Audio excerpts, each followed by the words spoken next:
Today we will be looking at a video about nuclear targets. And while I know some of you are probably thinking, oh great, just what I need to brighten my day, stick with me. Because understanding where a potential adversary might aim their metaphorical nuclear crosshairs can be surprisingly illuminating. Think of it as geopolitical pecking order, if you will. Now, before anyone starts building a bunker in their backyard, let me be clear, this is all hypothetical. We're not saying this is what's going to happen or even that it's likely, but knowing what might keep someone like, say, Vladimir Putin up at night is a valuable exercise in understanding global power dynamics. Consider it a crash course in things that make you go, but also maybe invest in some canned goods. First up on our hypothetical hit list is Nellis Air Force Base, located just outside the shimmering neon oasis of Las Vegas, Nevada. Now you might think, why Nellis? Isn't Vegas all about gambling and questionable life choices? And to that I say, you're not wrong. But Nellis is more than just a neighbor to Wayne Newton and a whole lot of questionable relationship decisions. It's home to the United States Air Force Warfare Center and the United States Air Force Thunderbirds, which means it's responsible for training some of the best fighter pilots in the world. You know, the folks who would be tasked with, hypothetically speaking, making sure those metaphorical nuclear crosshairs never become a reality.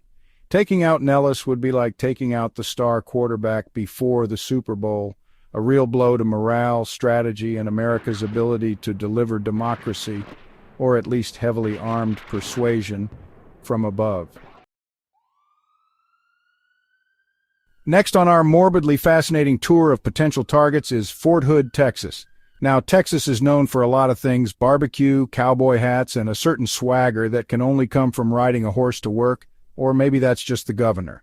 But Fort Hood is serious business. It's one of the largest military installations in the United States and home to the 1st Cavalry Division, which, as the name suggests, is not known for its pacifist poetry readings. We're talking tanks, troops, and the kind of firepower that makes you want to remember the Alamo, but preferably without the whole losing tragically part. Knocking out Fort Hood would be a major strategic win for any adversary, which is why it's probably high on the list of places we'd really rather not see turned into a crater.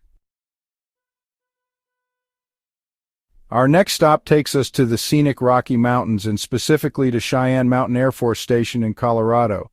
Now you might be thinking, Cheyenne Mountain, that sounds lovely. Are we going hiking? Because I hear the views are breathtaking. And to that I say yes, the views are indeed breathtaking, but not for the reasons you're thinking. See, Cheyenne Mountain houses the Cheyenne Mountain Complex, a bunker buried deep inside the mountain. This is no ordinary man cave. It's designed to withstand everything from nuclear blasts to zombie apocalypses, probably. It's home to the North American Aerospace Defense Command, or NORAD, which is basically the early warning system for anything trying to get a little too friendly with North American airspace.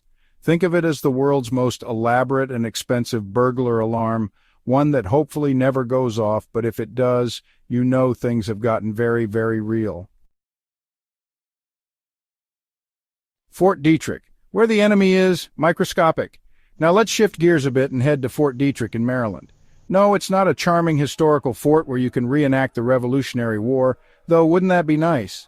Instead, Fort Detrick is home to the United States Army Medical Research Institute of Infectious Diseases, which sounds like something out of a scary movie, and honestly, it kind of is.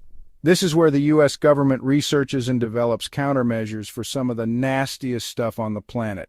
Ebola, anthrax, you name it, they've probably got a petri dish with its name on it. Now, why would anyone want to target a place dedicated to fighting diseases? Well, in a world where biological warfare is a terrifying possibility, taking out a facility like Fort Detrick would be a major strategic advantage. It's a chilling thought, but one that highlights the complex and often unsettling realities of global security. Naval Base Coronado making a splash and possibly a mushroom cloud. Next, we're heading to sunny California, but not for a beach vacation. No, we're going to Naval Base Coronado, home to the famed Navy SEALs. You know, the guys who took out bin Laden. Yeah, those guys. Coronado is where these elite warriors train, and let me tell you, it's not your average gym class. We're talking underwater demolition, close quarters combat, and the kind of physical and mental toughness that would make even the most hardcore CrossFit enthusiast weep into their protein shake. Taking out Coronado would be a major blow to U.S. Special Operations capabilities, and let's be honest, no one wants to live in a world where the Navy SEALs are out of commission.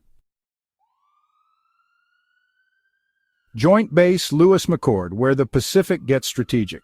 Our next stop takes us to the Pacific Northwest and specifically to Joint Base Lewis McChord in Washington State.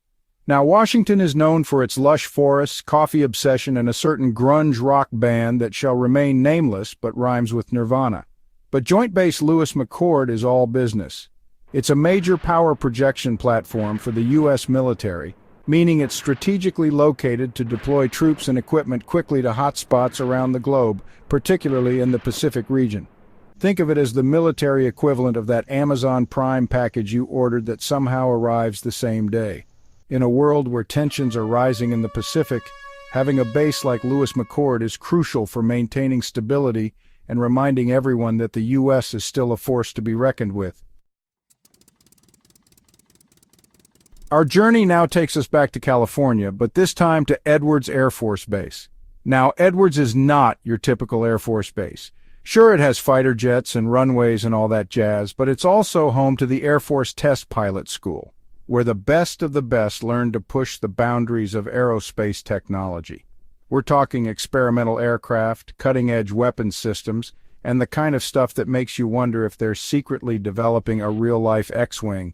And did I mention it's also home to NASA's Armstrong Flight Research Center? Yeah, that NASA. So Edwards is kind of a big deal. Taking it out would be a major blow to America's aerospace capabilities, and let's be honest, no one wants to live in a world where space exploration takes a back seat to, global annihilation. It's been a fun ride, but we've arrived at the big one. The Pentagon. Yes, that Pentagon, the one in Virginia, the one that's basically the heart of American military might. Now, I know what you're thinking, John. Why are you being so dramatic? It's just a building. And to that, I say you're technically not wrong. It is just a building, a really, really big, important building that houses the Department of Defense and serves as the nerve center for U.S. military operations around the world. Taking out the Pentagon would be like removing the conductor in the middle of Beethoven's Fifth.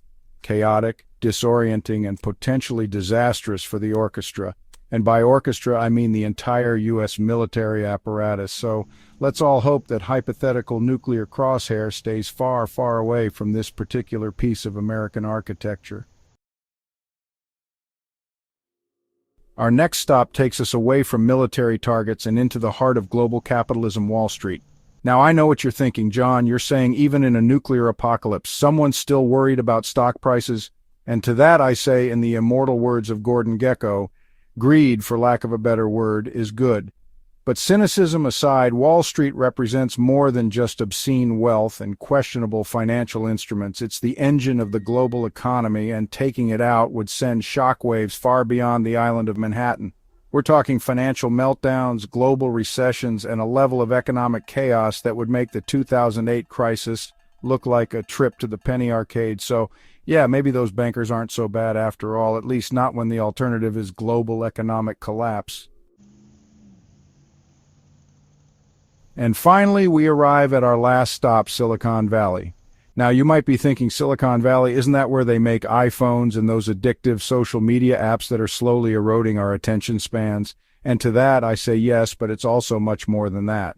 Silicon Valley is the epicenter of technological innovation, and increasingly, that innovation is focused on defense. We're talking artificial intelligence, cyber warfare, and autonomous weapon systems that sound like they're straight out of a Terminator movie. Taking out Silicon Valley would be like cutting off the brainpower behind America's future military capabilities. It would be a major setback in the global tech race, and let's be honest, no one wants to live in a world where the most advanced thing we have is a Roomba that occasionally bumps into walls. So, there you have it, a whirlwind tour of some of the most tempting targets in the United States, at least from a hypothetical enemy's perspective. Now, before you go and invest your life savings in canned goods and bottled water, let's remember that this was all hypothetical. The good news is the people in charge of keeping us safe are well aware of these vulnerabilities and are constantly working to address them. From investing in missile defense systems to strengthening our cybersecurity infrastructure, The goal is to make these targets less tempting and hopefully deter any potential adversaries from even thinking about pushing that big red button. Because at the end of the day, the best way to win a nuclear war is to make sure it never happens in the first place.